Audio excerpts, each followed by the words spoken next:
اور اب آپ کو بتائیں کہ پاکستان پہنچنے والے ایرانی اسپیکر نے جہاز کے اندر کی تصاویر شیئر کر دی ہیں۔ طیارے کی نشستوں پر مناب اسکول کے شہید طلباء کے بیگز اور تصاویر رکھی گئی ہیں۔ انہوں نے لکھا کہ مناب اسکول کے شہداء میرے سفر کے ساتھی ہیں۔ اپنے ناظرین کو اپڈیٹ کر رہے ہیں اس حوالے سے کہ ایرانی وفد میں شامل باقر کالباف کی جانب سے طیارے کے اندر کی تصاویر جو ہیں وہ شیئر کر دی گئی ہیں۔ پاکستان پہنچنے والے ایرانی اسپیکر نے جہاز کے اندر کی تصاویر شیئر کر دیں۔ طیارے کی نشستوں پر مناب اسکول کے شہید طلباء کے بیگز اور تصاویر رکھی گئی ہیں۔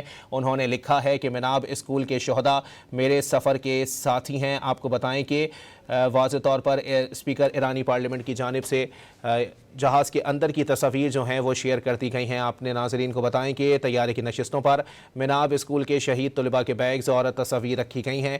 انہوں نے لکھا کہ مناب اسکول کے شہداء میرے سفر کے ساتھی ہیں۔ یہ تصویر آپ اپنی ٹیلی ویژن اسکرین پر اس وقت ملاحظہ کر رہے ہیں۔ یہ ایرانی طیارے کے اندر کی تصاویر ہے جو کہ پاکستان پہنچنے والے ایرانی اسپیکر کی جانب سے شیئر کی گئی ہیں۔ انہوں نے کہا ہے کہ جہاز کے اندر کی یہ تصویر ہے۔ طیارے کی نشستوں پر مناب اسکول کے شہید طلباء کے بیگز اور تصاویر رکھی گئی ہیں۔ انہوں نے لکھا کہ مناب اسکول کے شہداء میرے سفر کے ساتھی ہیں۔ اہم خبر ہے، اپنے ناظرین کو اپڈیٹ کر رہے ہیں کہ پاکستان پہنچنے والے ایرانی اسپیکر نے جہاز کے اندر کی تصویر شیئر کر دی ہے۔ طیارے کی نشستوں پر مناب اسکول کے شہید طلباء کے بیگز اور تصاویر رکھی گئی ہیں۔ انہوں نے لکھا کہ مناب اسکول کے شہداء میرے سفر کے ساتھی ہیں۔